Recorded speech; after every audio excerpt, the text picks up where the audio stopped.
Time is enemy number one. One racer against the clock on the Southern Hemisphere's most legendary racetrack. Fastest rider down goes home with the glory. Oh no! Easy, no. right? For that money, get that money for the work, then I spit The first race in the Crankworx Downhill World Tour and the official kickoff of International DH season. The Crankworx Rotorua Downhill is on, live from one of the raddest places on planet Earth. Man, it is zesty out here this morning, you guys. Cam, Bernard, what do you guys think? Well, we think downhill racing is rain or shine. We were sitting around rain delay after rain delay yesterday hoping to get the slopestyle underway, but we know Sunday it's all about downhill, and there's nothing that can stop this train from rolling down the hill, Bernard. That's it, Cam. Like you say, rain or shine, we're racing downhill. It's gnarly out here. It's been raining all morning, and the guys have got their work cut out, but it's going to be a good one, you know. Now, Bernard, I almost get excited for rainy downhill races in the mud. It really just throws a wrench in the works, and we get an opportunity to see who's good under adversity. Who are you looking at out there today? That's it, Cam. It really throws a spanner in the works. People have to adjust things, throw tear-offs on mud. There's so many good riders, but Mick Hanna, seasoned veteran, he's going to be a good one to watch out for out there. You got some locals that know the dirt, know the water. You got Sam Blenkinsop. But then also, in the girls, we got Casey Brown, Jill Kintner.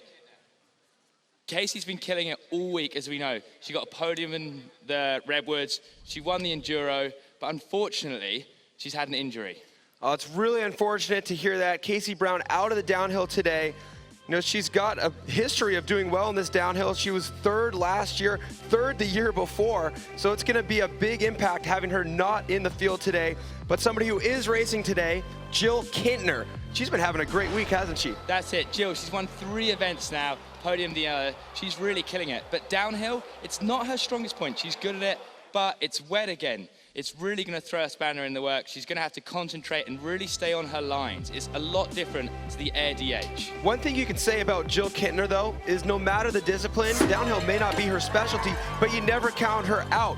You know she can win things like the pump track. She did that earlier this week, but in 2016, she won this downhill race right here at Crankworx on this same exact course. Now, this is muddy, muddy conditions, so I know that's going to change things. A lot of riders out there scrambling to make some different additions to their bike, setup, flat pedals, etc. I'm sure that's going to change things. Hopefully Jill can salvage some of those points out here today, but she already has a strong lead in the Queen race overall. That's it, Cam. She's so seasoned. She's amazing. As you see, Jill Kintner, the Queen of Crankworx here, with 525 points already, so solid. And now Casey Brown in second, not racing today, which gives Jill that opportunity to try and put some more points between her and second place. Well, real opportunities for some of these ladies to capitalize on this opportunity. Via Verbeek also out with injury. She's sitting third in the overall. So this is the time for these ladies to wake up and say, all right, I'm going to make it down the course. The rest of the girls are going to crash. I'm going to get some points. Stay positive, right? That's it. Last day in Rotorua. It's such a good track, and Jill is the one that's going to try and capitalize on this pace. Well, here we are. We're floating out in the middle of the Pacific Ocean on the beautiful two-island nation of New Zealand. We're going to be racing down a course that was actually the course ridden for the 2006 World Championships race. So this is one of the best tracks in the world, isn't it? That's it, Cam. The dirt here, the tracks, it's amazing. We keep coming back year after year for one reason. Rotorua has amazing mountain biking, and the track is so, so good. It's a rider's favorite. Well, Michaela Gatto is standing by at the bottom of the course. What do you got for us, Michaela? Oh man, like Bernard said, I raced here as well in '06. The track is awesome, but today mud is definitely going to be on all the riders' minds. The top section, it's like a cow pasture, so the mud is thick, and Lewis Hamilton described it best, I think, when he said it's like a peanut butter and grass clippings sandwich. Going into the woods, more hard pack, but a lot steeper, still really greasy. Riders are going to be having troubles, you know, braking properly, brake checking. They have to be really smart about their moves in there. There's some, there's a rooty section exiting the woods that people are usually gapping. I think they're just going to be kind of squirreling through it. Rain's still coming down though, so yeah, I don't know. It's wet out here. Yeah, That's undeniable. It turns out it's wet out here, guys. You said it best, Michaela, when you said that mud will be on everybody's mind out here. It'll not just be on their minds, it'll be on their everything. That's it, Cam. The mud is going to change a lot of people's lines. There's some fast lines. People will be gapping routes, hitting jumps. Whereas today, with the rain, it's really slowing down track and changing people's lines. They've been practicing these lines all week, and now, all of a sudden, where they were gapping a route, maybe they're rolling around it. They were hitting a jump, now they're rolling around that. It's really changing the race out there. So a mud race is going to really toss things up, and we don't know how they're going to fall. So this really gives you, the viewer out there, a great opportunity to capitalize as well. Go to fantasy.crankworx.com. It's just like fantasy football, but it's mountain biking. Way cooler, right? So go on there, you can build your team. The riders who are most likely to do well are going to be more expensive. So only pick a couple of those. You don't want to go over budget. Pick some of those dark horses. There's big prizes if you win. That's it. There's some really dark horses you could get today. With the rain, it's anybody's race. There's going to be a lot more crashes, I think, that we're going to see than usual. So one guy that maybe normally isn't right up there could really have a standout result. I think Dean Lucas, he's one to watch out for. He had a great result last year at Mont St. Anne when it rained. So I think for some people, he could be a good pick. Not the most expensive rider either. So if you're out there doing your fantasy picks, think back in the history books. Who's done well under these circumstances in the rain? One question I have for you, Bernard. Now, it's on and off. Sometimes it's pouring, sometimes it lets up a little bit. Do you want to be dropping when it's pouring? Is it going to be more slippery or less slippery in between those rain downpours? That's it. It's really hard to say what's going to be best here because it's such different terrain. I think with the rain coming down, your vision is going to be terrible. So really, you want it to stop raining, you want to get a clear run in, and really just put down a good run. Well, so the order of the riders is going to have a big part in this today. So let's take a look at that start list. Here we go. We've got local boy Lewis Hamilton up first from Rotorua. He knows the conditions. It should play into his favour. Next up, Chaos Seagrave. He's been killing it all week. UK rider. It rains a lot in the UK, so he's going to be feeling confident. Well, think about that. People who come from nations that are rainy, that's going to play into their favor. A couple more big names on this list. Exactly. Elliot Jackson, he's a good rider here. He always does really well, but maybe not so good in the rain. Did you see that? Finn Isles in the elite class for the first time. That's it as well. Finn Isles, he's been dominating in junior, but like we say, it's his first race in the in the elite category. Well, that'll be exciting to see. Another exciting rider always. Take a look at that screen right there. Brooke, the Bulldog McDonald. That's it. He's been looking really good in practice. But there's a lot of good Kiwis out here. Sam Blenkinsop, he's having a really great year. He's had a solid off-season. He's feeling good on the bike. You can see it in his results. He's been winning New Zealand Nationals by great margins. Well, guess what? He's also leading the overall race for King of Crankworx, too, so a lot of valuable points on the line. Who else are we looking at? How about a world champion? That's it. Loic Bruni, current reigning world champion, and he's won here before. He knows what he needs to do to win, so he's definitely a threat to them all. There's so many good riders out here today, Cam. I think we're in for a solid race. Absolutely. I mean, Loic has won here twice, 2015, 2016. He didn't get the three-peat last year. I know he wanted it, had a little bit of a mistake in his run, so he'll be looking to get a third win out here today. That's it, back for revenge for sure. It's wet, but he's going to kill it, I think. He really knows what to do in these circumstances. He's got such a strong race head on him, Cam. He really is not going to be shying away from these conditions. Well, in downhill mountain biking, it's rain or shine. A mud race is never a bummer. This is going to be a battle to the finish right here. It's the Crankworx Rotorua Downhill, and we'll be kicking things off right after this.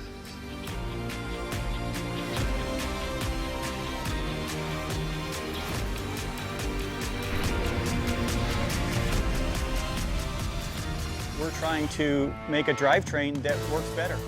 We're trying to improve upon the things that we had done. Introducing the all-new SRAM GX Eagle drivetrain. No matter what kind of rider you are or the kind of terrain you might ride, Eagle is simply the best. GX Eagle drivetrains have a range of gears that rival or flat out beat most 2x systems. Engineered in Germany, made for the world. This is GX Eagle. I think the Crankworx event here in Rotorua, its sort of vibe, its energy, the culture that gets poured into it, it's pretty unique, I guess. Nelson's a really cool place. It's on the ocean, so you have surfing right there and then riding and mountains, and definitely one of those places you want to travel around. So many new places, it's pretty unreal. You gotta come to New Zealand to try it. It's wicked, super fun.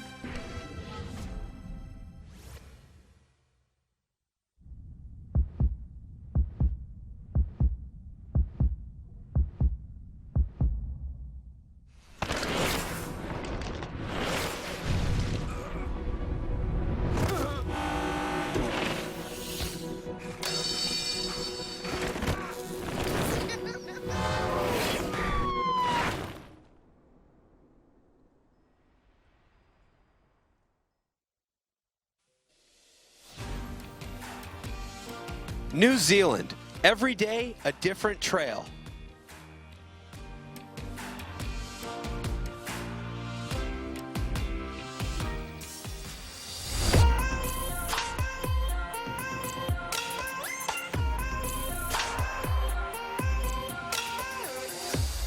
Welcome back, everybody. If you've been watching our webcast coverage the last couple days, you may be led to think that it rains all the time here. That's not the case. That's it. A lot of riders love to travel down here and spend their off season here, one of which, Miranda Miller, the current women's world champion. She spends a lot of time here in New Zealand training. Take a look at how she spends her time.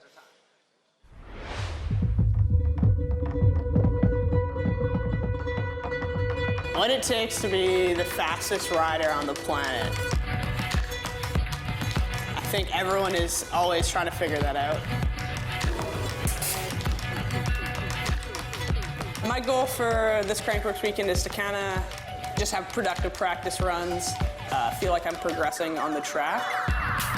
Usually in the morning, on a race weekend, sometimes I'm, feeling a little stiff, things like that. I like to kind of ease into my day, with some basic stretching, just trying to, maybe open up my shoulders, my hips, things like that.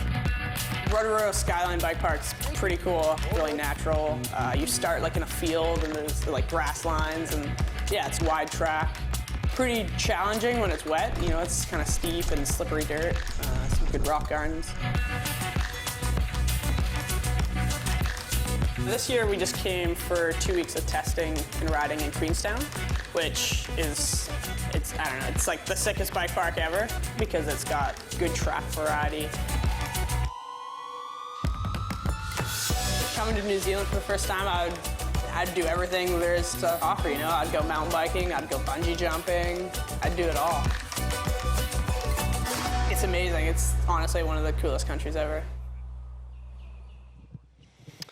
All right, so that's what New Zealand looks like when it isn't pouring down rain. But even when it is, look how many people show up to line the course. This is a whole collection of exuberant downhill racing fans. That's it, Cam. I think it's going to be such an exciting race to watch. It's a huge kind of upset with the rain because it's going to be so slippery, but they're going to see some great action. There's going to be some spills, I think, but they are not going to be disappointed. That's it. It's like you're sitting alongside the freeway. You're going to watch if some tire starts screeching out. You're not going to turn away from a train wreck. You're going to see some magic runs. You may see some slide outs. It's the Crankworx Rotorua Downhill 2018, and it starts right now.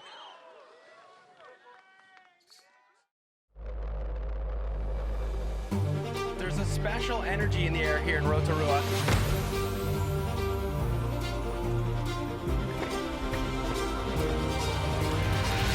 The crowd is going wild out there. Nobody has any room for air here. Into the final feature, going for the twister. Can he land it? Perfect! Every single rider here did a great job. What a huge run. We could have a new leader here. Happy to be in front of the home crowd and having a bit of fun. Oh, just barely too short.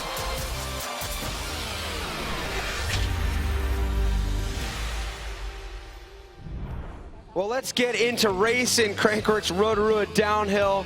Really interesting conditions out there today. We're going to kick things off with the ladies, Bernard Kerr. That's it. They're going to be having a great time out there, slipping and sliding. I've heard some of them, Jill Kittner, might be changing some things up due to this weather and how slippery and muddy it's going to be out there, Cam. Now, you're a professional World Cup downhill racer. You're also a team manager. You've been spending your morning in the pits. What kind of parts have people been scurrying around trying to find to better suit these conditions? Believe it or not, Jill Kittner and Emily Siegenthaler both came up to me and asked for flat pedals, which they literally never, ever would ride. Wow. Well, for more on the conditions and the parts they're looking for to be able to tackle those conditions better, let's send things down to Michaela Gatto.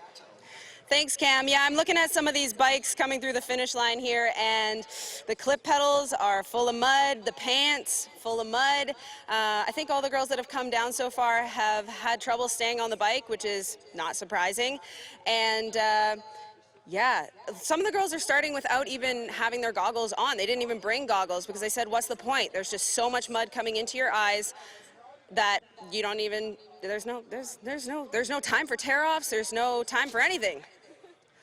So it's crazy conditions out there. Michaela's standing by at the bottom of the course, and she can only see what the riders look like at the bottom. Luckily, we've been telling you all week, if you want to really follow all the action, get on social media, follow all these professional riders. Right here, we're looking at the Instagram story feed from just a little bit ago from Danny Beecroft. This is what practice looks like in the middle of the course. That's it, Cam. This section's the Larches. It's the steepest section of the track. One of the grippy ones of it today. But you can see here, the riders are actually going around the hard line. They're going around their usual lines, and it is still this hard. It's like ice in there. There's some hard-packed dirt, and with the rain on top, it's literally impossible to stay on your bike. Here we see Elliot Jackson, one of the best riders in the world, with his foot off, just trying to make it down, having a good time, but it's really, really hard. I mean, this rider can't even stay on their feet.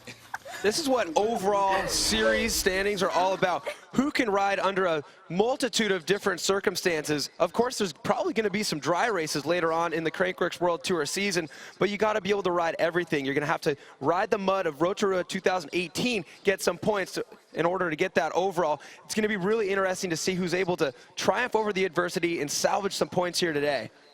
That's it, Cam. It really is a race today in the mud and wet. But they're thinking of the overall titles for the downhill and the King and Queen titles. They really need to think smart and get good points. Maybe it's not an all-out race today, and they're just going to try and ride down safe, stay on the bike, and get the points they need for that overall championship. And if you've ever ridden in this area, you know that there are a few different types of dirt. There's the real sandy stuff, the volcanic stuff, and then in the trees, it's a little bit different. You got some roots. There's more muck content in the middle underneath the trees. So how do you think it's going to change throughout? Is it going to be very variable, where 1 second you have traction and 1 second you don't? That definitely can. You're going to be going really fast in some bits where, like you say, it's a bit sandier and you feel good. And then all of a sudden, you're going to come into the trees, come into that harder packed, clayer, slick dirt, which is really hard. And we've had an epic mud race before, 2 years ago in Leger. It was insane. I was in that one, and honestly, trying to make it down, trying to pull tear-offs when you could, was so hard. Take a look at Miranda Miller's bike from Leger, that race you're talking about right now. So that's what we can probably expect to see in the finish line crowd today. A ton of speed, collecting all that mud. Your bike is going to weigh so much more toward the bottom of the course. It's going to ride different. Yeah, super hard to ride your bike when it's that heavy and that clogged up. The characteristics are all different, and it's going to tire you out a lot. We're going to see riders coming across the line very tired, trying to carry that extra weight, pedal it along while keeping the thing upright. It's so slippery. It's going to be a fight to keep it upright. Right, here we go, Cam. I think we're going to have our first rider on camera, Jill Kintner, dropping in first, right by the rock gardens here in the midsection of the track. Look at that, from the wood to the mud to the rocks. So many different riding surfaces out here, all of which requiring different levels of caution, different levels of traction. Jill making her way down right now. You can tell that she's just trying to keep that thing upright. That's it, Cam. Like we said, there's so many different styles of dirt up there. We've got the wooden bridges, which are so different to the dirt, and like we see the rocks in between it. You've really got to adapt every time you come into a new section. Well, the course builder's doing a great job. You can see any surface that is wooden. They've placed some metal grating down there to make sure the traction is maintained. Bernard, I'm sure everybody's running spikes today, tires with real long, sharp treads, but with this type of mud, are those treads just going to fill up with dirt? Well, yeah, for sure everyone's going to be on mud tires, Cam, and like you said, they will fill up. The tire manufacturers these days are so good at trying to design tires to shed that mud and keep the tires clear so you can grip. Well, look, there she is, into view right now, Jill Kintner. She's trying to beat the time of Vinnie Armstrong of 5:20.82. She's at 5:04 right now. Let's cheer her through the finish line. She's making her way down the final section. Very clean, only dabbing a foot right at the end there. That is key to this. Keep both feet on the whole time. We can still see here Jill trying to keep both feet on as much as possible. Dabbing again there. Oh, it's going to be close. To the line. She needs to cross soon. Oh, only behind by 0.03 of a second. That is the blink of an eye. After 5 minutes of racing, 0.03 of a second, that's absolutely crazy. You can see here Jill is exhausted. It's such hard work up there in the mud, but fair play to her. She stayed on her bike, and she was going well down at last bit, keeping her feet up wherever she could. Well, you can hear Jill in the finish crowd right now. You can look at the extended beak on her visor. She said she fell 4 times. For more on that, Michaela, let's get into the head of Jill Kintner. What's going on, Jill? There's no getting into the head. Like straight into a couple crashes off the track, like just Messier, and then can't see, it's foggy, I don't know, it's a shit show up there. Well, I mean, you do have the goggles. You've got what other kind of mud precautionary. You got the extended visor. Tell me what's going on with the bike today. You're on flat pedals. Let's talk about that. Yeah, so I went to go pedal out the gate and forgot that I wasn't clipped into. You're having a day. Flat pedals are the go, though, because you're not getting clipped in this stuff, so yeah, I figured if I could have some balance, it'd be better than none. Well, you're currently sitting in second place right now, and yeah, you are. You're sitting in second place. You're doing fine, man. You're doing a good job. It's all about the long game for some points, otherwise I probably wouldn't have come. Exactly. Holding on to that crown is your number one priority here, right? Yeah, how many are left? There's a couple. There's a few. I tried. You're doing awesome. Back to you, Cam. Well, right on, Jill. You're excited to hear you're in second. Let's not tell her that she's only in second by 0.03 of a second. That may not be the best thing to hear right now, but she said it. It's the long game. She's trying to get those points, and after 4 crashes, only being 0.03 of a second down, that's a lot to be excited about. That's it, Cam. Like we said, she put the flat pedals on. She played the strategy game. She just wanted to get a safe run down, try and get some points, really. That's got to be tough. You're thinking 300s. What could I have done different? It's the difference of just maybe not pulling one tear off. Well, you're watching the webcast, but once the webcast is over, the fun doesn't stop. Go on to Facebook. It's the Crankworx World Tour Facebook page. We've got schedules for upcoming events, results from the events you may have missed. Log on and share your favorite moments with all your friends and family around the world. Everybody needs a little bit of Crankworx in their life, and the Crankworx World Tour Facebook page is the way to bring that to them.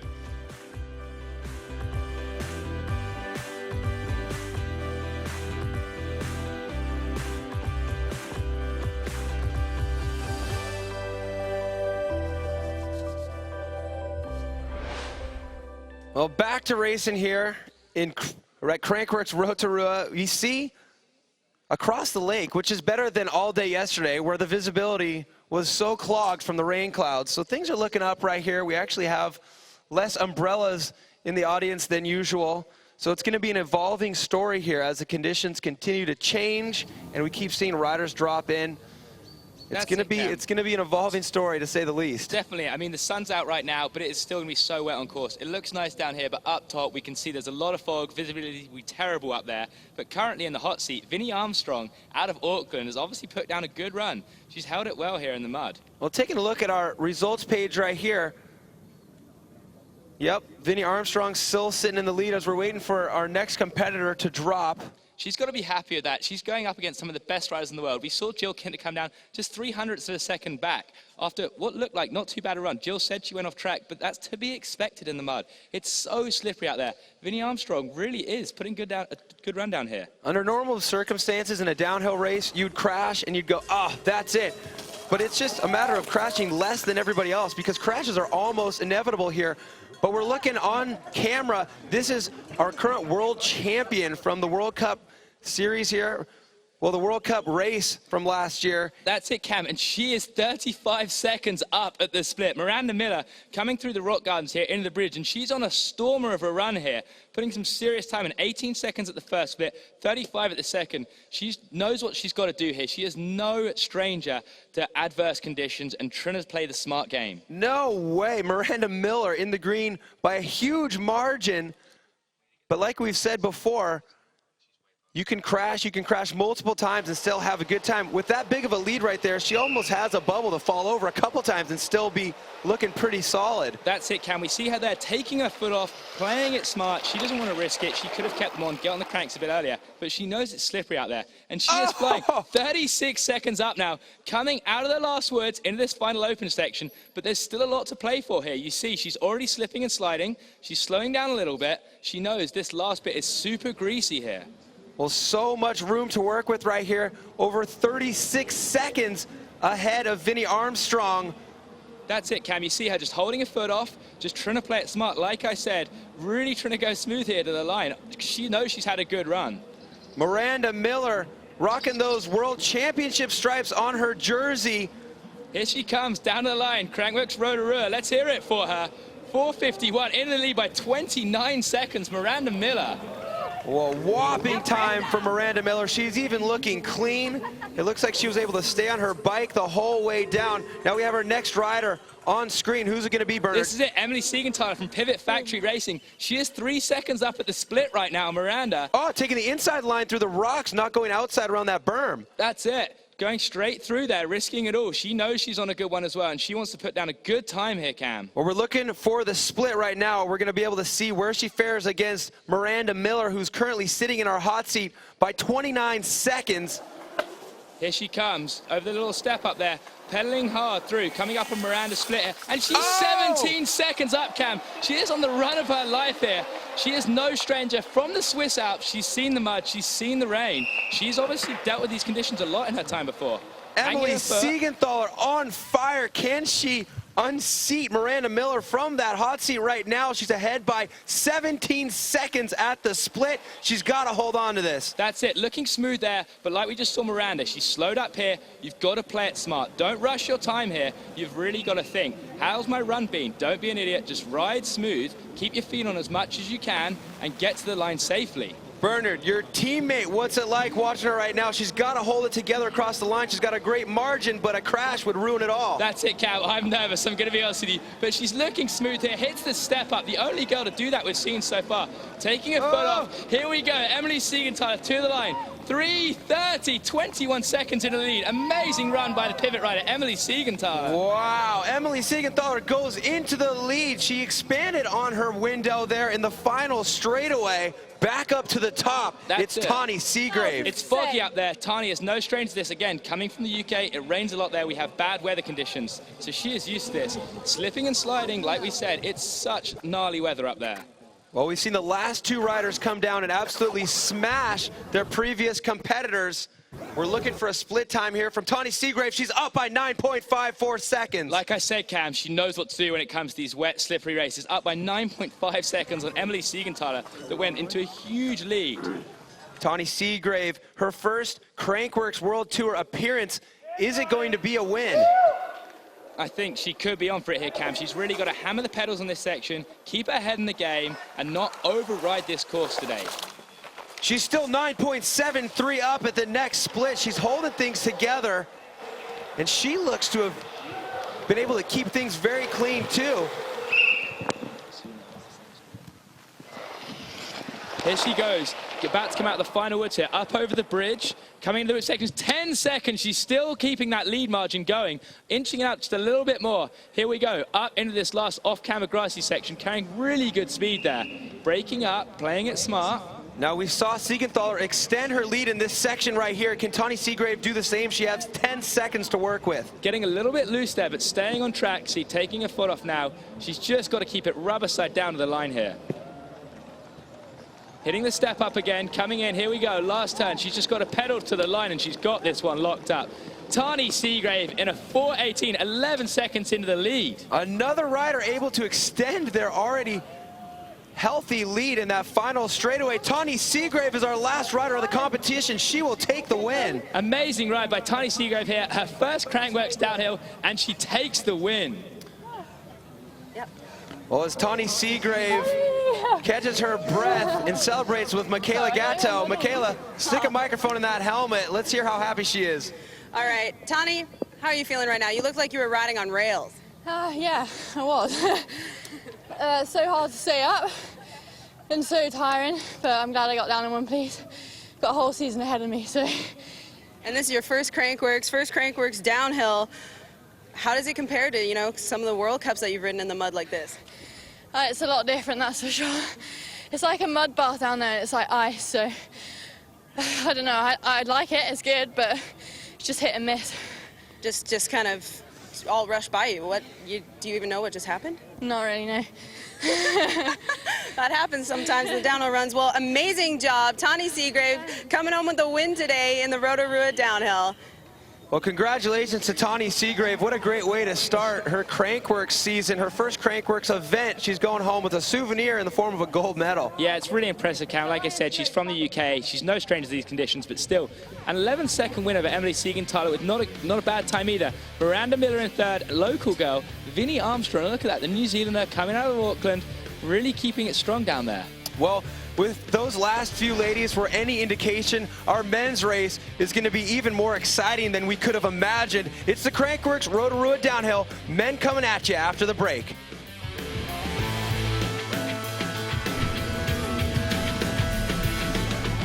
We're trying to make a drivetrain that works better. We're trying to improve upon the things that we had done. Introducing the all-new SRAM GX Eagle drivetrain. No matter what kind of rider you are or the kind of terrain you might ride, Eagle is simply the best.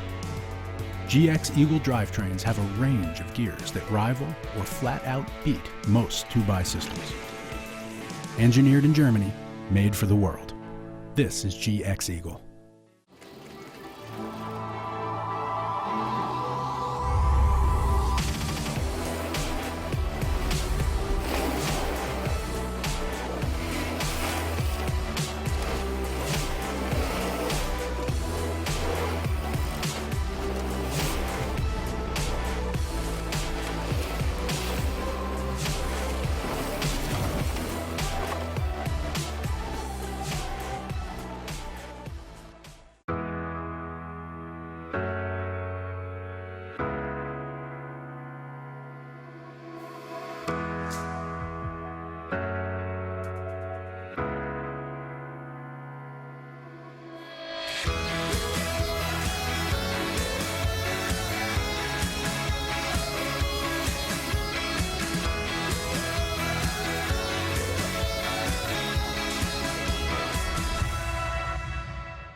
Whistler Mountain Bike Park.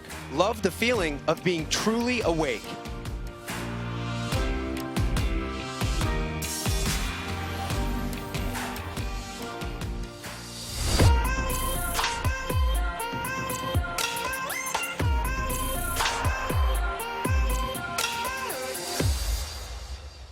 Well, the conditions out here on the Rotorua downhill course not deteriorating at all, doing the exact opposite, in fact. This downhill race for the men, Bernard, I think we're looking forward to an even better race than we had expected. Yeah, I think for sure, Cam, it's definitely slippery and really gnarly up top. But at the bottom here, we saw the girls. They were still going really fast, actually, a lot faster than I saw them in practice. It must be getting a little bit better. Well, take a look at our King of Crankworx current standings. Sam Blankensop racing out here today, sitting in the lead. That's it. He's got the 350 points, but Matt Walker in second. Local guy, he's ridden here a bit. He really likes the track. So he's not too far behind Blanky.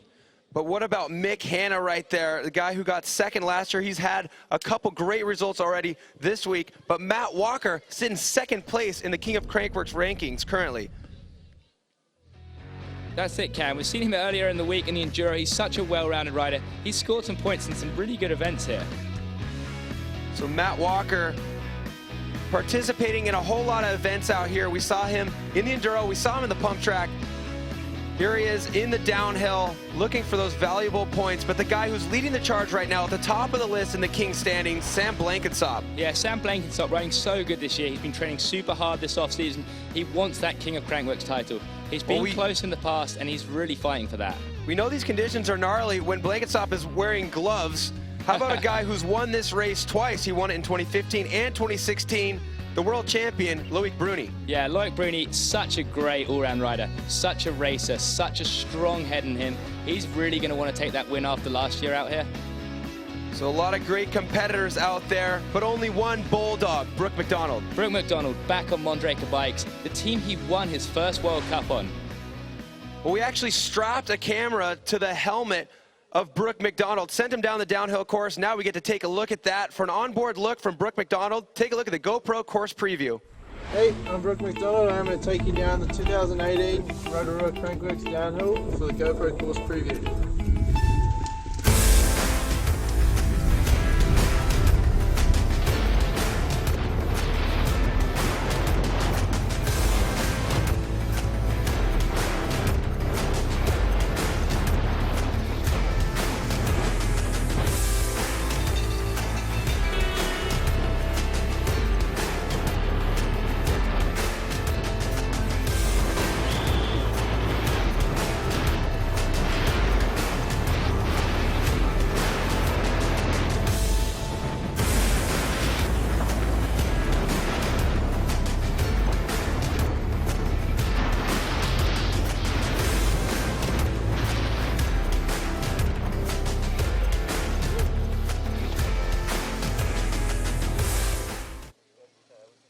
Well, that's what the course looks like if you're as fast as Brooke McDonald. You saw that speedometer on the bottom left-hand side. He was absolutely ripping. Let's take a look at the rest of the competitors who are going to be flying down this course today. That's it. Brooke looked really good out there, but it was dry then. I think Cale Seagrave's second guy to come after the local Lewis Hamilton.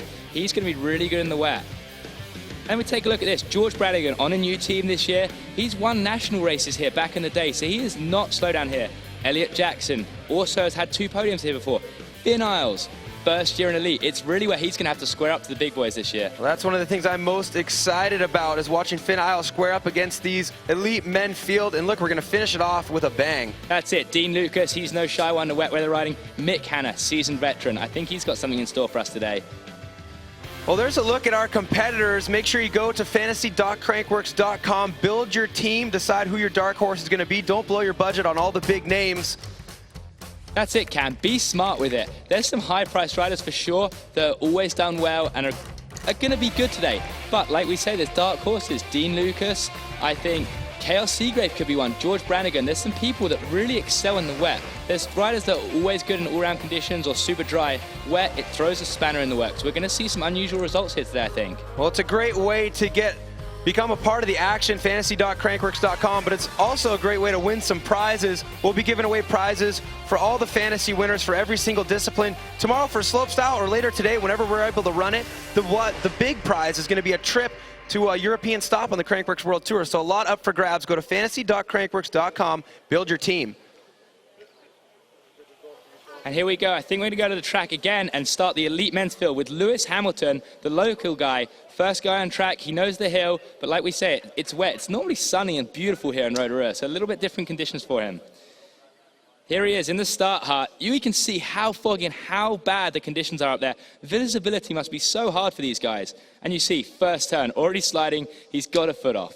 Well, the best piece of advice you've ever heard for downhill racing is look where you're going, not where you are. When it's this cloudy and it's so hard to see in front of you, how difficult is it to pick your line and stay on track? That's it, Cam, especially with the mud flicking up everything. You want to look ahead, but it's hard. Here we go, Lewis Hamilton coming down the midsection of the track. He's out of the larches, the steep section. Next up, he's got to do the rock gardens and the wooden bridges. Well, take a look at that. The occupant currently in our hot seat, Sean McCarroll, a blast from the past, but holding it down right now, though. Lewis Hamilton with a 3-second lead coming in that split. Here we go, in the jumps in the midsection. He's got 3 seconds on Sean McCarroll to play with here. Clearing the big double nicely and hammering the pedals up this next hill. Well, 3 seconds sounds like a lot, but he's still got a lot of track to go. Yes, he's lost a little bit of time there. He's still almost in 3, but he's just dropped below the 3-second mark. 2.95 ahead of Sean McCarroll right now for Lewis Hamilton. That was smooth there, though. Kept both feet on in the berm. He's got to pedal up here over one last bridge. Nice little pump nose manual there.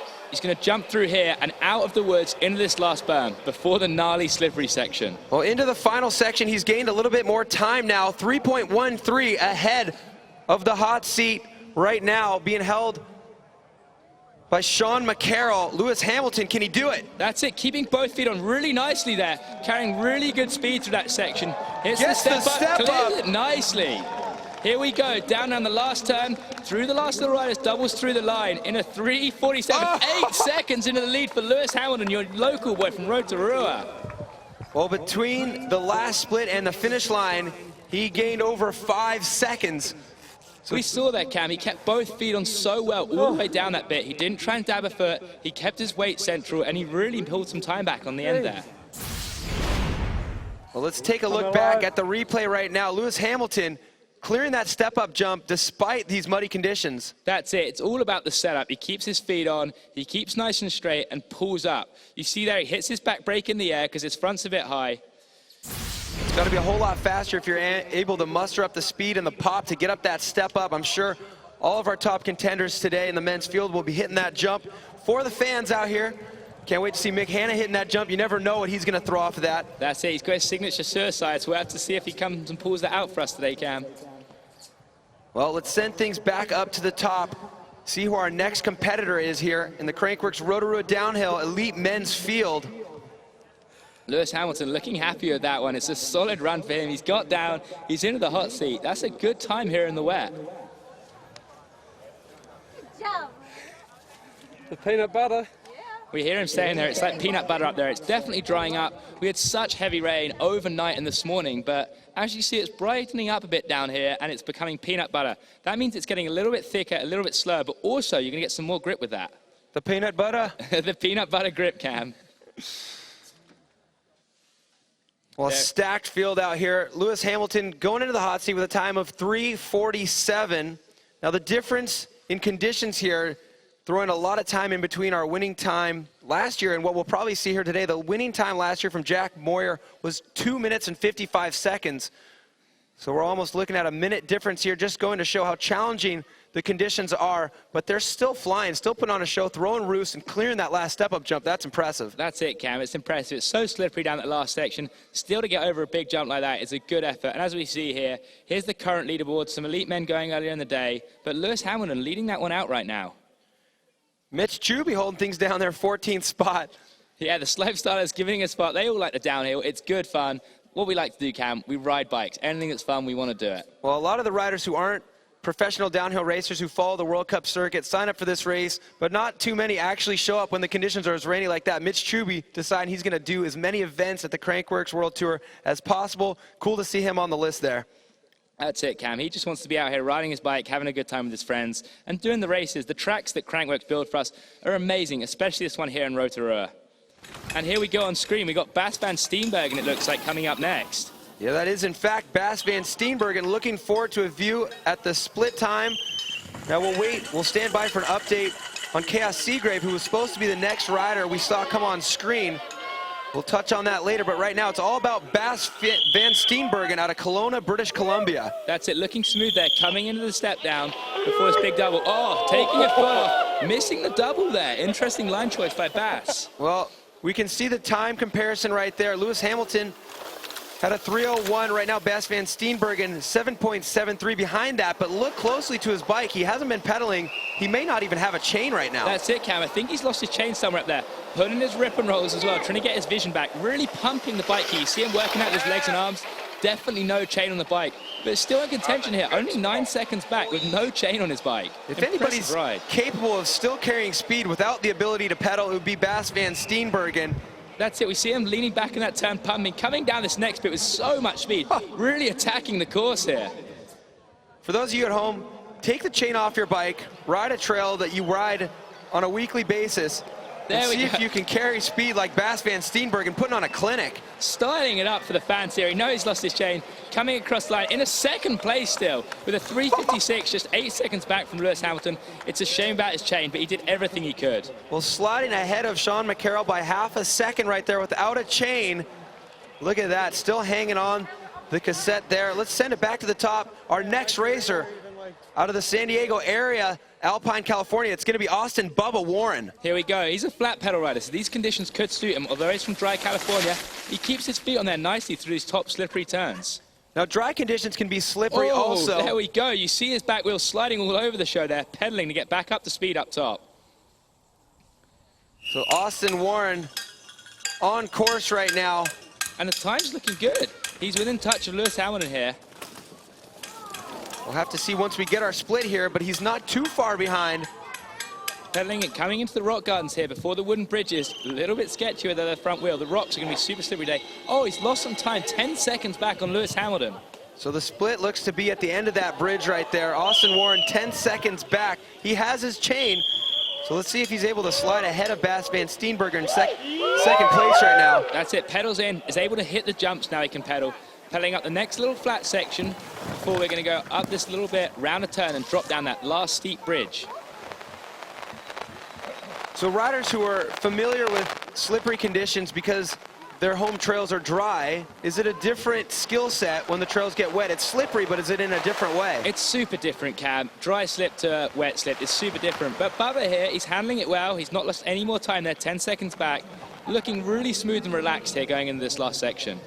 Knowing that Bass Van Steenbergen did not have a chain, Bubba, get those pedals in when you can. See if you can slide into second place here. Taking the high line there, different to the riders we've seen before, going into the step up. And a huge whip by Austin Warren there for the fans.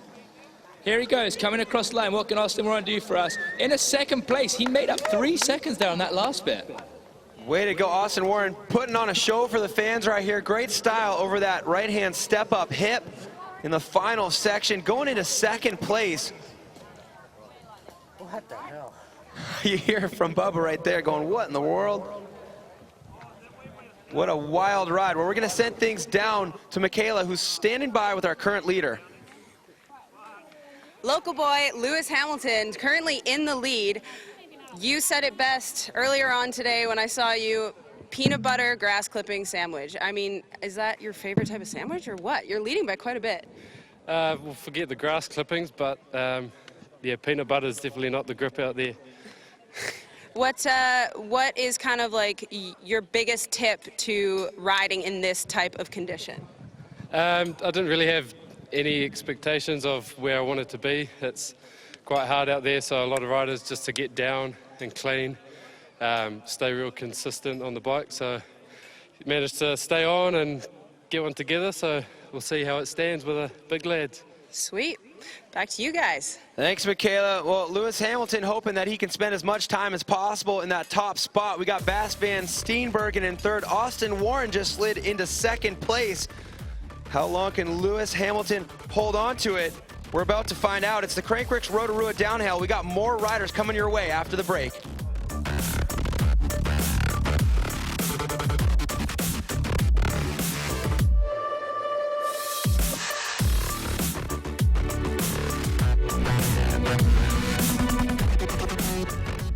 We're trying to make a drivetrain that works better.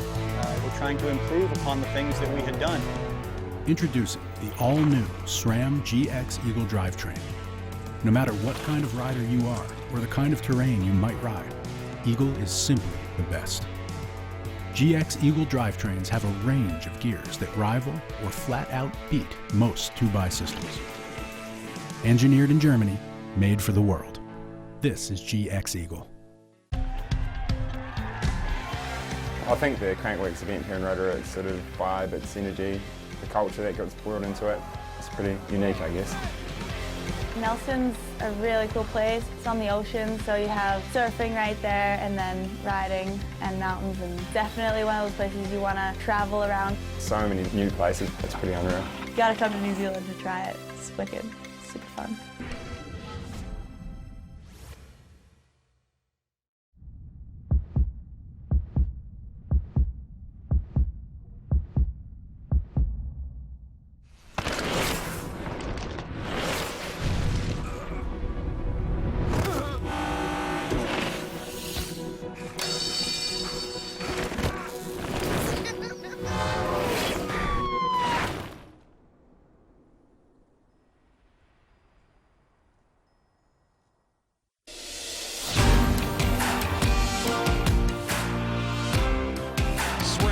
The power of bicycles.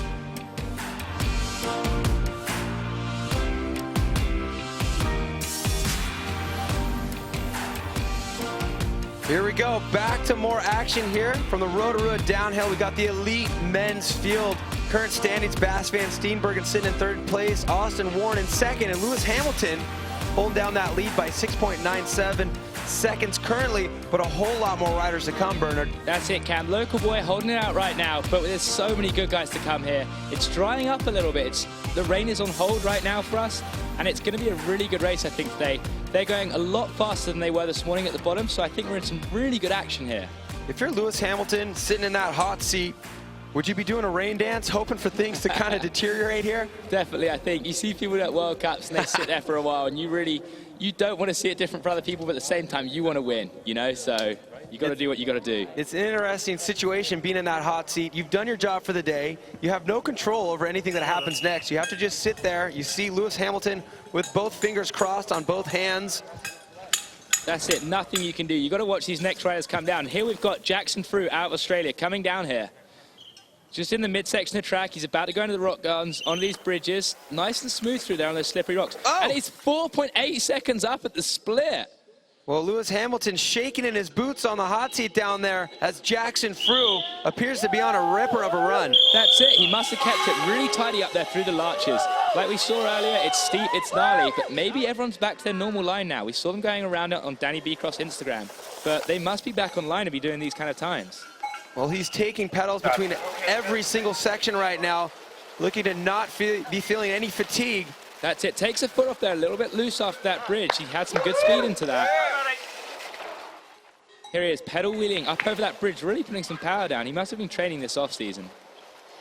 Jackson Frew into view right now at the bottom section of our course. And that's it, he hops out that berm. He carried some serious speed, came out the berm, hopped up the hill. It must be drying out, like we said, Cam.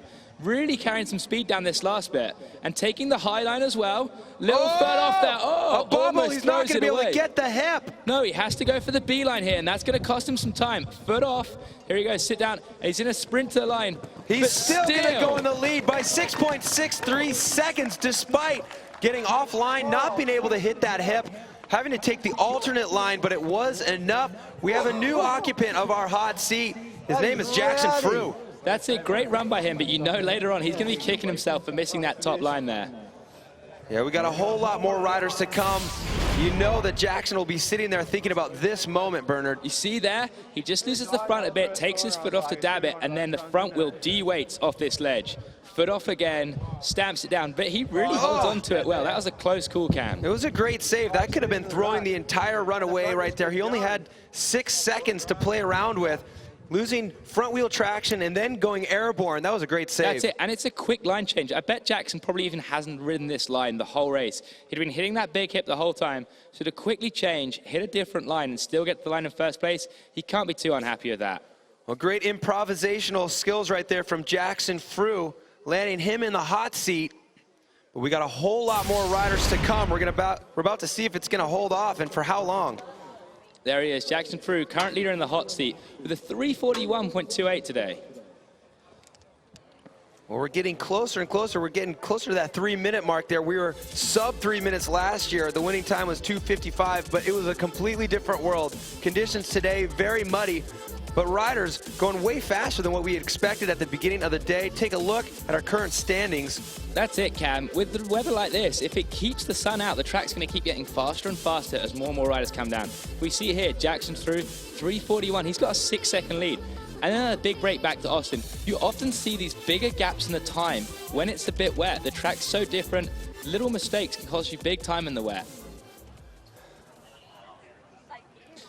Here we go, George Brannigan is the next rider we're going to see. A lot of Kiwis here. We're in their local country. They love riding mountain bikes out here. I mean, you can see it with Rotorua, such great terrain.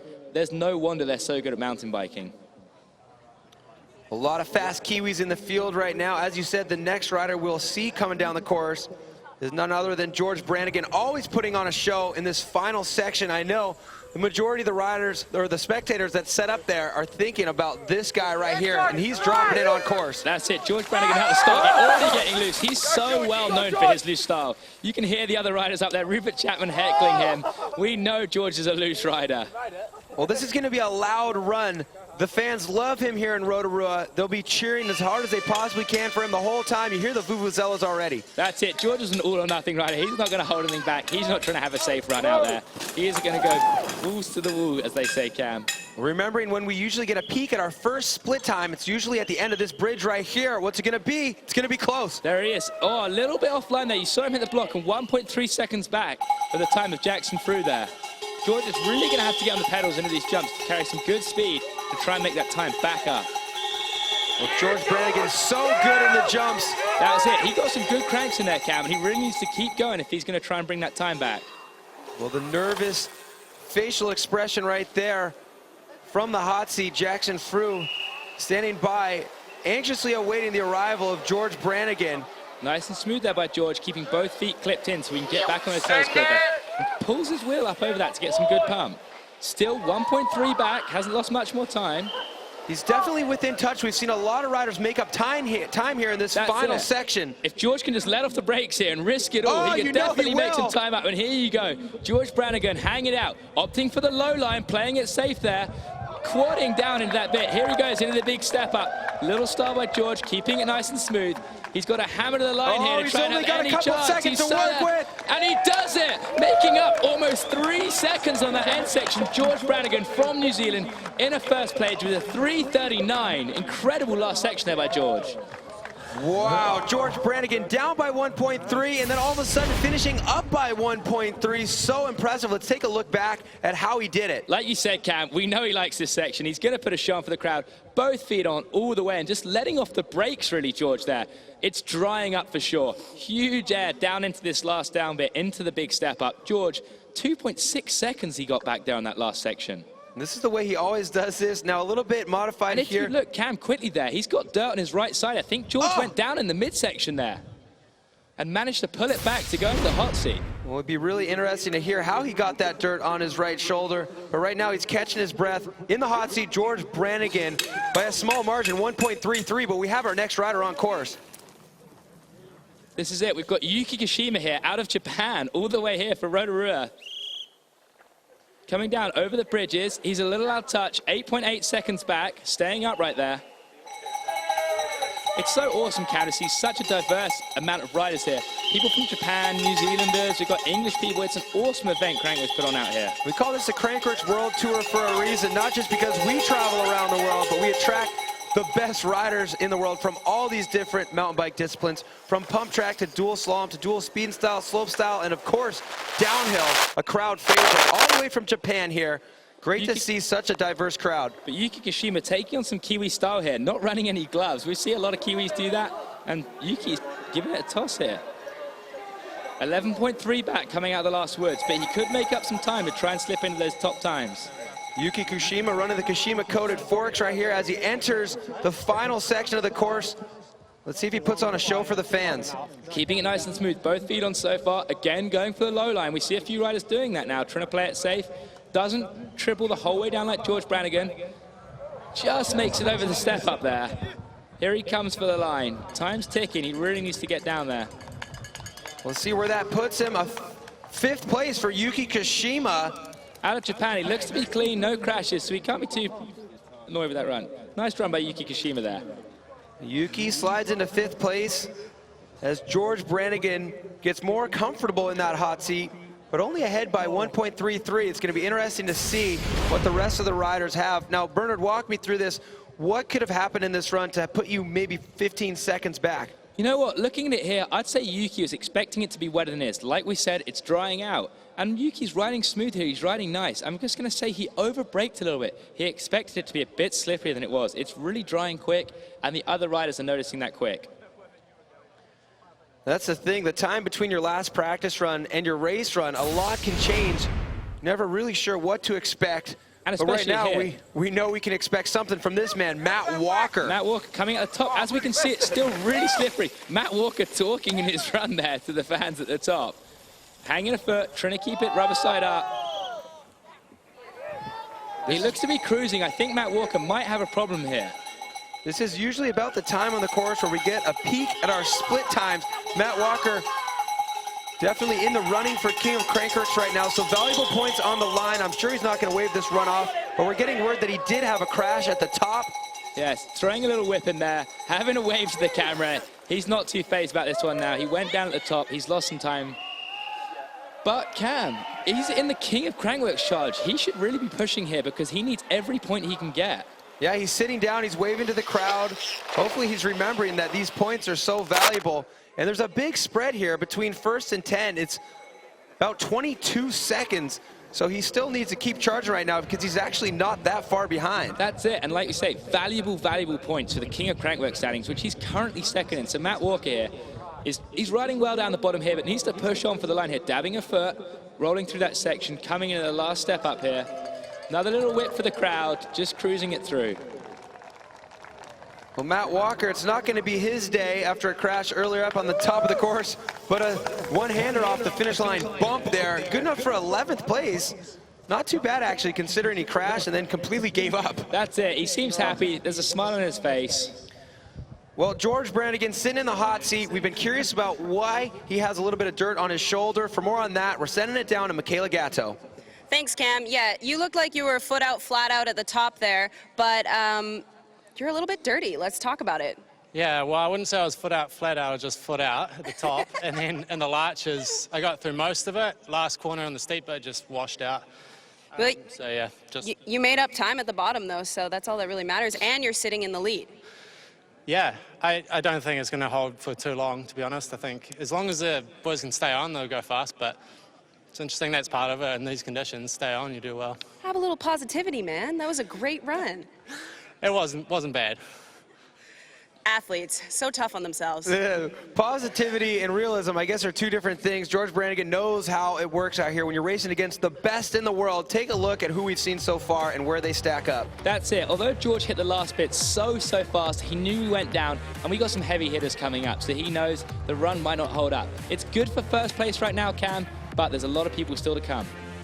Heavy hitters coming up, to say the least. It's the Crankworx Rotorua downhill, and we're going to be getting more action to you. Faster riders as we get through the lineup. Stick around.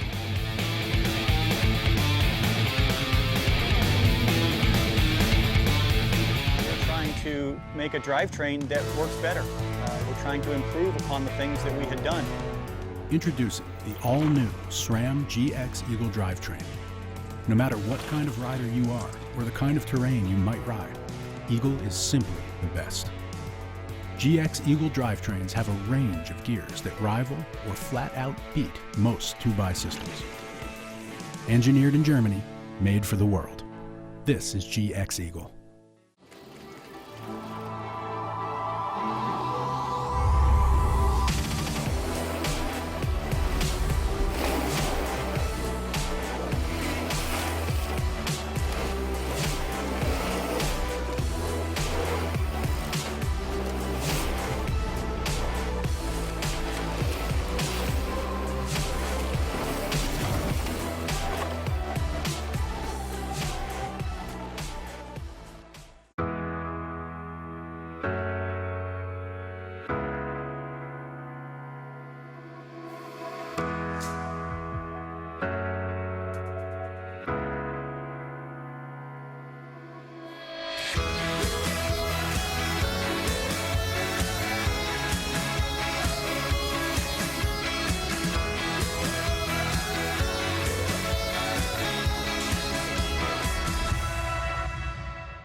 Skyline Rotorua.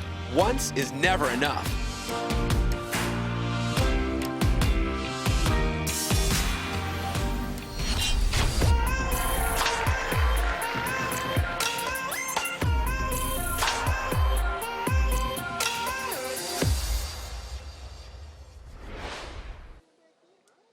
Well, back to action here at the Crankworx Rotorua Downhill 2018, kicking off the Crankworx World Tour. Right now, here are our current standings. We have Austin Warren in 4th place, Lewis Hamilton out of New Zealand sitting there in 3rd, Jackson Frew out of Australia.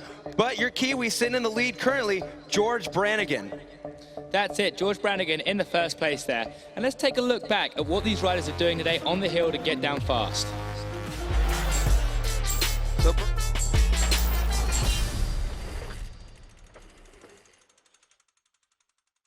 Miranda Miller coming down here, we see taking a foot off, her bike sliding. She's got to stabilize herself, otherwise that thing's just going to go. If she keeps her foot on, the front wheel's going to slide from under her and she's going to be on the floor before she knows it. Just dabbing the foot over and over. When there's slippery dirt's like that, you can't always keep your feet on where you want them. And here we got Bass. You see him hanging off the right side of the bike here, really trying to get the left side of those tires to dig into the hill. It's all about that grip, especially when it's this slippery. Unpredictable conditions, you got to be on your toes, don't you, and really reactive to all the unexpected things that may happen. That's it, Cam. You've really got to adapt quickly and make every bit of traction you can count. Well, thank you, Professor Kerr, for the little lesson from race school right there. But back to racing, we got Elliot Jackson at the top of the course, taking his few first pedal strokes onto his run. That's it, again, unclipping for that first turn. It's slippery up there. But Elliot Jackson, no slouch on this track. A 2nd and a 3rd here in the past. Sliding around at the top there, it's wet, but visibility looks to be getting a little better, believe it or not. Like you said, Elliot Jackson, 2 podiums out here, one of them coming last year in the form of a bronze medal in this very race. So he's no stranger to this racetrack. That's it, out of the steep section, he's still with us, he's still on his bike, out of the rocks. Oh! And the next one, 2.8 seconds up for Elliot Jackson here in the wet. The guy from California, the dry dirt, but he seems to be knowing what he's doing here in the wet. There's something about this world-class downhill race course, the 2006 World Championship course, that really resonates with this rider. That's it. We see him tucking up there, trying to carry some speed, pumping all the way through. 3 seconds up at the next split after those jumps, just edging a little bit more time out on George Brannigan. Elliot Jackson on a tear as George Brannigan appears twitchy in the finish line corral on his hot seat, not feeling as comfortable there as he may have 2 minutes ago. Another bit, 3.4 seconds up now for Elliot Jackson. Coming in this last section, in the dry, this is his favorite section. He normally lets it all hang out here. And there we see, just spinning into the bottom little rut there, Elliot Jackson hanging it all out for the crowd. Going into the low line, all he's got to do is quad down into this last big stub up for Elliot Jackson, keeping it nice and low, rubber side down, squashing that inside turn, triples over the last thing, through the line, 3:37 in a 1st place, 1.97 seconds into the lead. Well, Elliot Jackson sliding into that hot seat by a margin of 1.97 seconds, almost 2 seconds ahead right there. A guy who's no stranger to the podium. Can he hold on to it? What a great run, Bernard. Great run by Elliot Jackson there, but as you saw, George was really fast down that last bit. Elliot losing a 2.5 seconds to George down that last bit. No slouch for sure, but George really did let it all hang out down there. If you think back, George Brannigan was actually behind before he entered that last section, so he whizzed through that.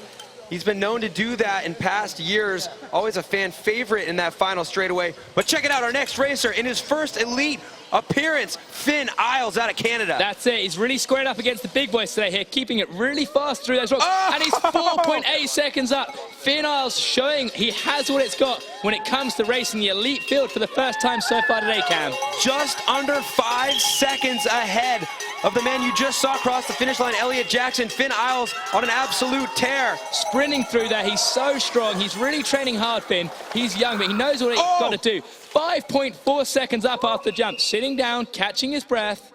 Finn Isles continuing to extend his lead right now. We've been wondering, what will the story be when this junior world champion finally squares up against the elite men's field? This is our first opportunity to get an answer to that question. That's it, 5.7 seconds up. New line by Finn there on the right after that bridge, keeping it wide, keeping his speed really good. Absolutely perfect. So fast, so smooth down this last section. Going for the high line here. High line. Keeping it so perfect. Bike working amazing. Up over the step, up low, a bit of style. Here comes Finn Isles. Down to the line, round the last turn. Keeps it low through there, through the line. In a 1st place by 9 seconds. Finn Isles in his first elite performance here at Crankworx Rotorua downhill. Incredible time. You've got to be kidding me. It was just moments ago when Elliot Jackson crossed, but now 9 seconds ahead of Elliot Jackson. A nice camaraderie handshake from these two racers right now. Let's take a look back at this final section. There we go. Finn came into that high line so well. I really think it's drying up there, Cam. He was so straight, so perfect, and that didn't even have to slow down. Well, let's keep things rolling right now. Another very exciting rider dropping out of the start gate. It's Brooke McDonald. That's it. He was looking great in practice, sliding around the first turn. Brooke Mac getting clipped back in. Another slide we see here. It's so slippery up in that top field. A completely different racetrack to what we're seeing down here at the bottom, Cam, where it's drying out. Well, it's in the clouds up there at the top. Brooke McDonald opting for the inside lines, avoiding those ruts that all the riders are taking. I love his strategy so far. That's it. Here he comes into the split. 3.9 back on Finn. It's not a bad time, but Finn was really flying through that steep larches section before that. Well, that would have been 6 seconds up if it weren't for Finn Isles dropping right before him. But, oh, something happened to Brooke McDonald. Here he goes, hitting the jumps. Keeps strong, hammering his pedals up this next hill. Brooke McDonald, one of the strongest riders on the circuit when it comes to pedaling. They don't call him the Bulldog for no reason. So Brooke McDonald still on pace here. We're going to be seeing him come into view here shortly, anxiously awaiting that next split time to see what the story will be as Finn Isles sitting in the hot seat currently. Triples out the woods, same line as Finn Isles down the outside in this berm. Up that little rise, oh, and he's here doing he comes. great. Into the last section, Brooke McDonald flying here for the home crowd. Getting a little twitchy. Brooke McDonald's going for that same high line as Finn Isles there. A little different line into it. Here we go, up over the step up. Styles it out for the crowd, looking great. The crowd respecting that. Where will he land? Brooke McDonald strong through the finish line. And we have to wait and see 2 seconds to see what Brooke's time's saying there. Pulling his roll-offs there, cleaning the mud off the goggles. Like we said up there, it's not pretty and it's not dry out there today. There we it go. is. Brooke McDonald into second place, a time of 3:35 and 100th. Brooke McDonald just outside that top spot. Next rider up, Charlie Harrison out of the USA on the Intense Factory Racing team. Into that first turn. Oh, trying to keep both foot on, but it's just so slippery up there. Everyone hanging a foot on that first straight at the minute from this elite men's field here today in Rotorua. Next bit we're going to see him is after he comes out of the steep larches. Here he is, Charlie Harrison back on screen. Jumping down that little bit onto the road there. It's a super steep landing. It's very sniper, a lot harder than that bit looks. Rock Gardens back onto the bridge. The split time's coming up. 8.9 seconds back from Charlie Harrison there.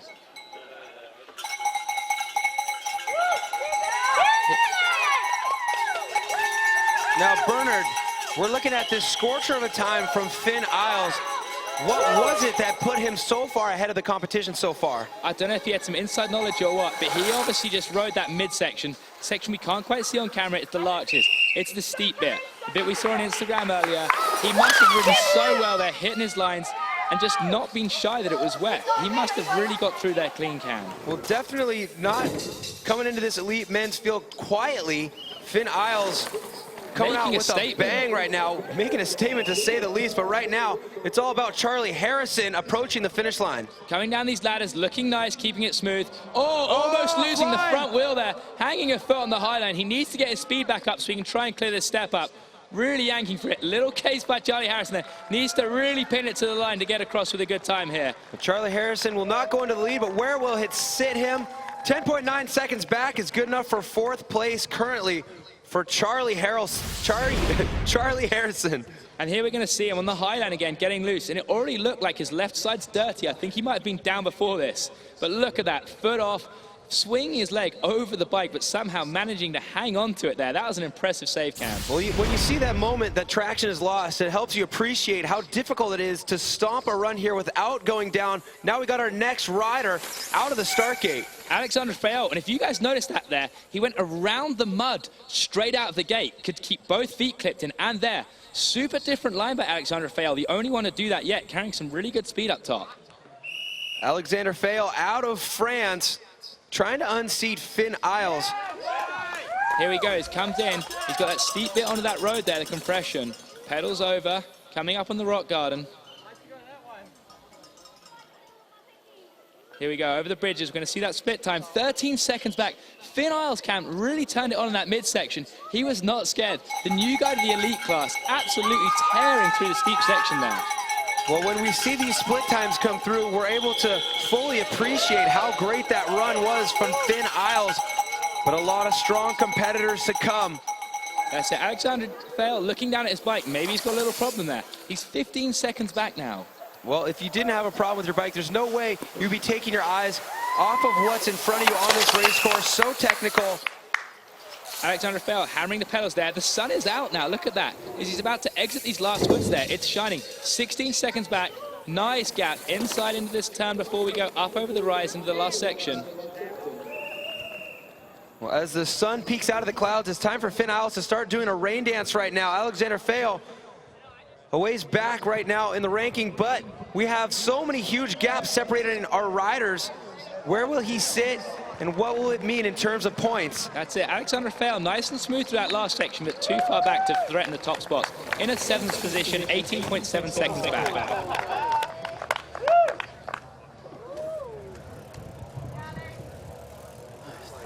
Well, next rider in the gate as we send it back up to the top. This is none other than Dean Lucas, a rider who's consistently ridden well in wet conditions. That's it. Dean Lucas is not shy. When the conditions go bad, he keeps his spirits high and he keeps his head up. And he is 1-0 to pull out an event, a result in an event like this. Second last year at the Mont Saint Anne World Cup when it suddenly rained. People thought he had a dry run, but it was a lot wetter than we think.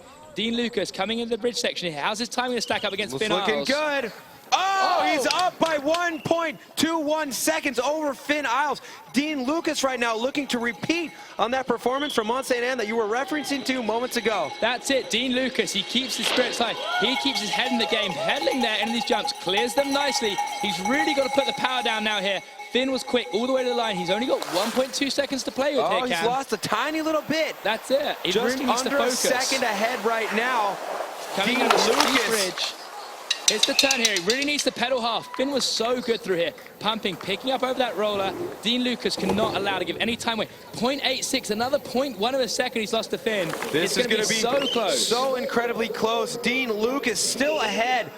He needs to risk it all. Speed the last 2 splits. He has to be absolutely flawless right now in this final section of the Crankworx Rotorua downhill course. Going for the low line, going straight up to the top. I think that must have cost him a little bit of time there. What's it going to be for Dean Lucas coming through the line? It's going to be close, 328, 329. It's not good enough. Back by 1.44. Good enough for second place currently right now, sliding right behind Canada's Finn Isles. There you go. You see Finn looking happy with that. It's his first race in the elite. That kid's come from a little nipper just running around the pits. You know him, Cam, back in the days in Whistler. Oh, that's so amazing. A big smile on the face of Finn Isles. Michaela, let's hear it. One standout thing about your run. Go. I didn't fall. He didn't fall. That's amazing, and you're currently in the lead. So, I mean, stay on your bike. Yeah, you know, it turns out good if you don't fall off your bike, right? I mean, that's the #1 rule, right? Stay on your bike. Yeah, you know, that's what Kevin told me before the race, and I don't know how I did it, but somehow I ended up riding through the larches both feet off, but held it together, so pretty happy. Feet out, flat out. Looking... Finn Isles, back to you, Cam. Thanks, Michaela. Looking good so far right now for Finn Isles in his first elite men's appearance. Might as well keep it simple. Don't fill your brain with too much nonsense. Just don't crash. That's it. Stay on your bike, Cam. That's the name of the game sometimes. Looks like Finn, fellow Red Bull competitor Mike Hucker back there, having some fun with him while he's trying to answer some questions. Well, Finn Isles, all smiles right now, sitting in that hot seat, that muddy leather couch. A lot of people wanting to take that spot from him. One of those, Rupert Chapman, is about ready to drop in. Yeah, here we go. Rupert Chapman, my teammate out of Christchurch, New Zealand, on that new prototype 29er pivot downhill bike. Some people trying these new wheels this year. We saw 27 after the 26, and now people on these 29-inch bikes. Getting loose up top there, taking foot off everywhere, but managing to hold it together for a second there. We're going to get the first split right now for Rupert Chapman. Taking a look at the current time, it's not going to be enough. He's back by 4.46 seconds. That's still not miles back. Don't forget, Finn had a massive lead when he came across the line. Rupert needs to still focus all the way to the line here, hammer the pedals, and he could try and slide into those top 3 times. That's it. It's not all about just the win right here. That's obviously the main goal for these competitors. but a lot of valuable points on the line for the overall Crankworx series. Also the King of Crankworx title on the line. Losing a little bit more time there, Cam, but still in touch with these top 3 times, fast and deep off that bridge there. Really low down. He needs to hammer the pedals here, all the way out the woods, pumping that roller. Rupert Chapman, 5.4 back, not less, much more time there. Well, Rupert Chapman entering the final section as the Rotorua crowd welcomes him in. We've seen a lot of unique, creative lines in this section. Let's see what Rupert has for us. That's it, looking nice and poised, taking the line. Oh, getting so out of shape, Rupert Chapman. He's going to have to take that beeline like we saw earlier from Jackson through. An improvisation very quick by him. Oh, no, going through the tape right at the end there. Oh, getting caught up by a pole. Rupert Chapman, such a disappointment for him. But Finn doesn't seem to mind, does he? No, Finn looks happy about that. Surprise, surprise. Well, let's take a look back at some replays, try to figure out what went wrong here. We're going to start out by taking a look at the bridge. You saw that Rupert went really deep. He hit the forks all the way to the bottom out stop there is what we call it. So maybe losing a little speed coming off the bridge there, but what happened at the bottom here? Just for this last jump, you saw he lost his line, and they need to improvise. This is not the normal line he'll take. It's the B line, it's the small one. So coming in, trying to work out where he's going, doesn't really know where the course is going here. Now, you don't practice the B line when your eyes are on the prize. You know you're going to take the fastest line, but if something goes crazy and you have to find yourself on that line, you don't know where you're going. There's a lot of course tape right there. He found some of it. That's it, just got spat up to the left there. It's not what Rupert wanted to happen. He was on a good run, pushing hard to the line. It's a real shame we see that happen. Well, the story as it stands right now, we have 3 riders left to drop. Finn Isles currently sitting in the lead by 1.44 seconds over Dean Lucas. Next rider in the gate, none other than sick Mick Hanna. That's it, Mick Hanna is a veteran this type of racing. You see that, both feet on around that first turn. It's got to be drying up there. We saw everyone slipping and sliding. Mick staying clipped in the whole way and pedaling, such a strong rider. Now you see a lot of riders losing traction at the top of the course right there, putting a foot down, but Mick still pedaling while sliding the back tire out. Looks like a dirt bike, so much acceleration out of those massive legs. That's it, and Mick looks to be on a hell of a run here. We're about to have the next split coming up. We missed the last one, I think, because he's on such a good run from Mick Hanna here out of Australia. Here we're going to have it, 11 seconds, Cam. Mick Hanna, 11 seconds ahead right now. This guy's an absolute animal. He's done so well on this track in the past, a second place last year. He's already had a great week. He won the air downhill, a 3rd place in the Redwoods. He's up by 11.36 seconds over Finn Isles. That's it. Mick is an expert in these adverse conditions. Over the amount of World Cup seasons he's done, he's seen the weather change numerous times. Here he comes flying into this last section. You see that low on the bike, nice and crouched, poised, triples down, doesn't do anything crazy, super smooth. Up over the step up. This no is suicide for insane, Mick, but Bernard what a time. Here comes Mick Hanna. Coming through the line. What's the time going to be? Up by 10.72 seconds into first place by a huge margin ahead of Finn Isles. By Mick Hanna there. He's got to be happy at that. On his bike, all the way to the line, smashes the time of Finn Isles. Mick Hanna, a run that appeared unbeatable from Finn Isles. Now he smashes it by over 10 seconds. An impressive performance out of the Australian, the legendary Mick Hanna. That's it, Cam. He's got to be happy with that one. Like I said, he's a veteran. He's seen these conditions before. He knows what he needs to do.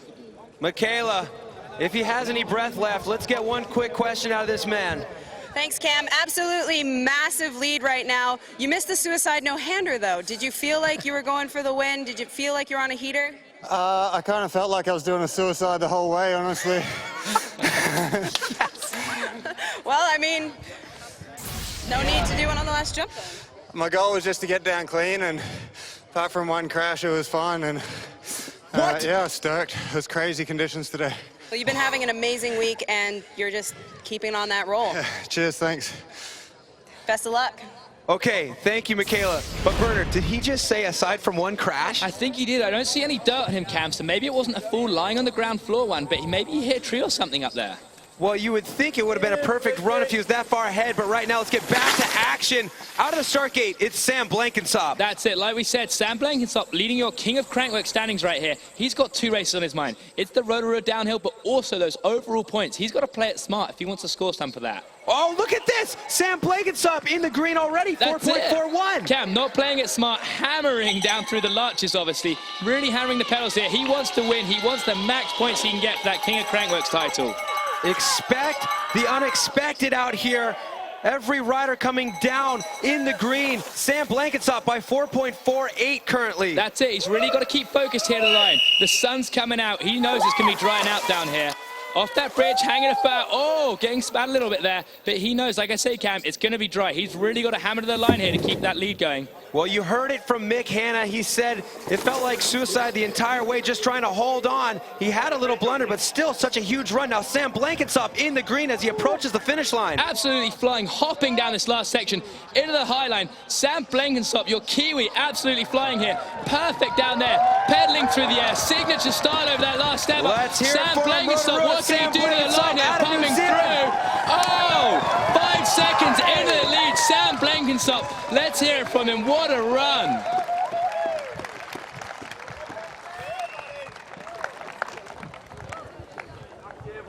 Look at that, a moment of triumph, shortly followed by deflation for Mick Hanna right there as Sam Blankenship crosses the finish line in the lead. This is a ridiculous race. We were expecting to see riders falling the entire way down. Now we're just seeing one-upmanship constantly out of these top men's elite field. That's it, Cam. Some seriously impressive riding going on out there. We see Sam Blankenship with his signature style pedaling through the air run, and what a run by him. Listening in right now, we have some audio from Mick. He's saying he did crash there. How far back? 4 seconds, I think. Was it 4? 4 or 5? I didn't think there was a winning run. That was so fun. I was 10 seconds up. Well, as Mick Hanna and Sam Blankenship reminisce about their respective runs, we have one rider at the top of the course who has an opportunity to swoop this lead out from under Sam Blankenship.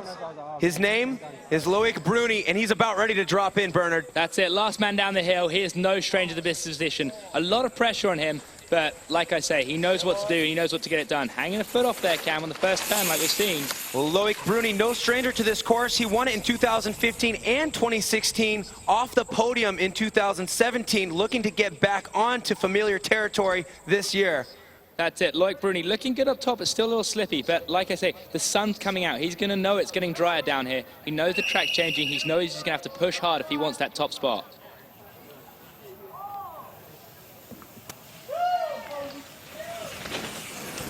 Well, we're waiting for our first split. We're watching the live timing right now. Here he comes across the road into the rock garden, but I don't think Loic Bruni's in touch here. We're going to see the split right now. 24 seconds back, Cam. He must have had a problem up there.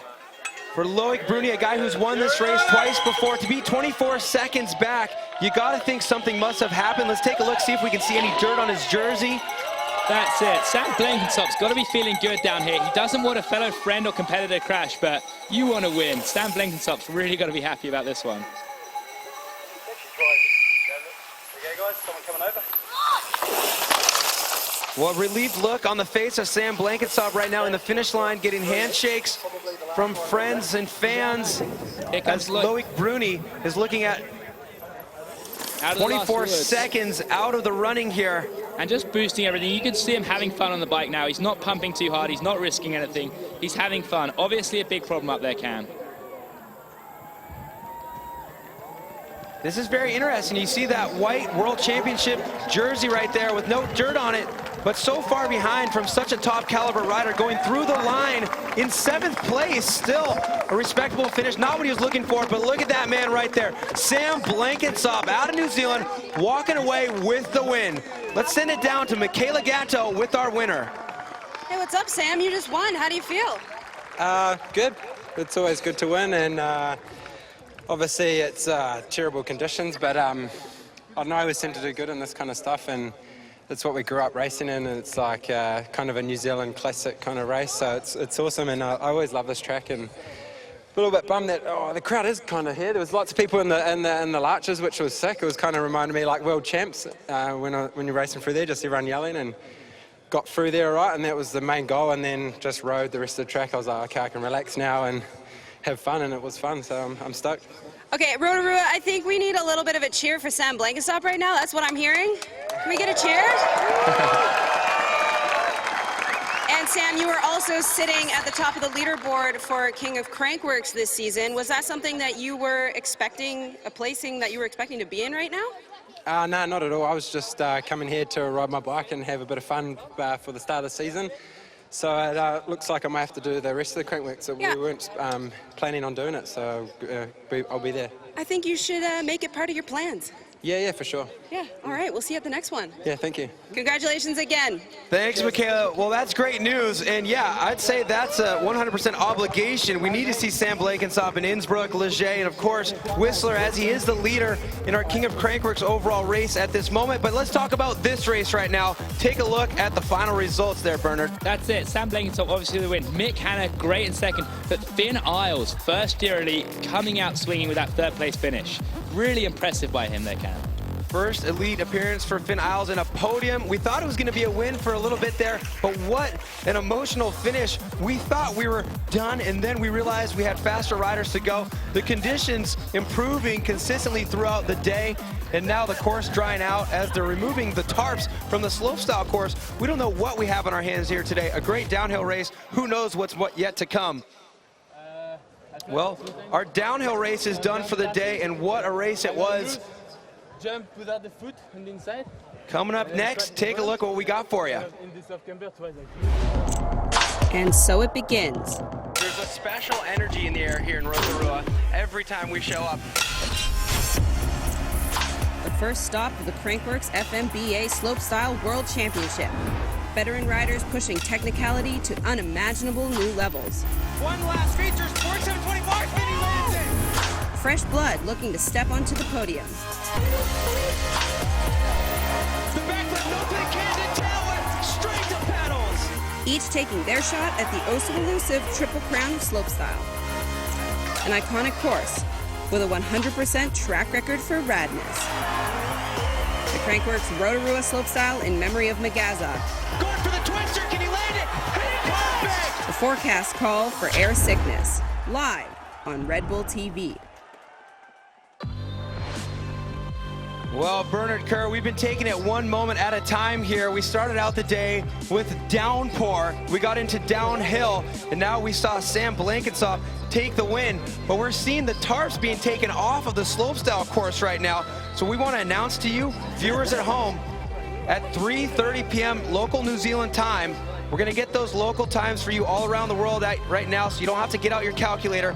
But we'll be live on Red Bull TV, bringing you the Crankworx Rotorua Slopestyle in memory of Magaza. You see on screen right now, they're drying out the course. The weather playing to our favor today, so make sure you don't miss it. We're going to keep the action rolling out here in beautiful Rotorua, New Zealand.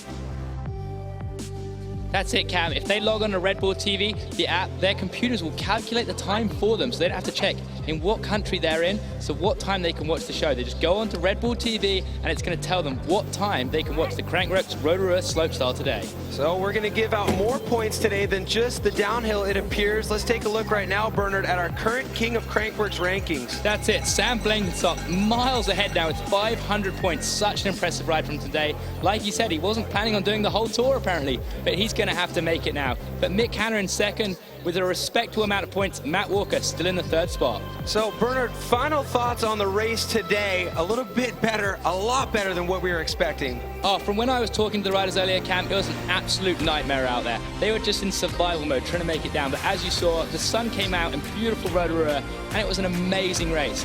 Finn Isles came down with that heater of a time. We thought that could have been it. And then Mick Hanna, Sam Blankenstop to finish it off and win the race. Incredible race. Well, that's what downhill racing is all about. Tune in later, 3:30 New Zealand time, to find out what slopestyle is all about. That's it for us right now. Tune back in for slopestyle.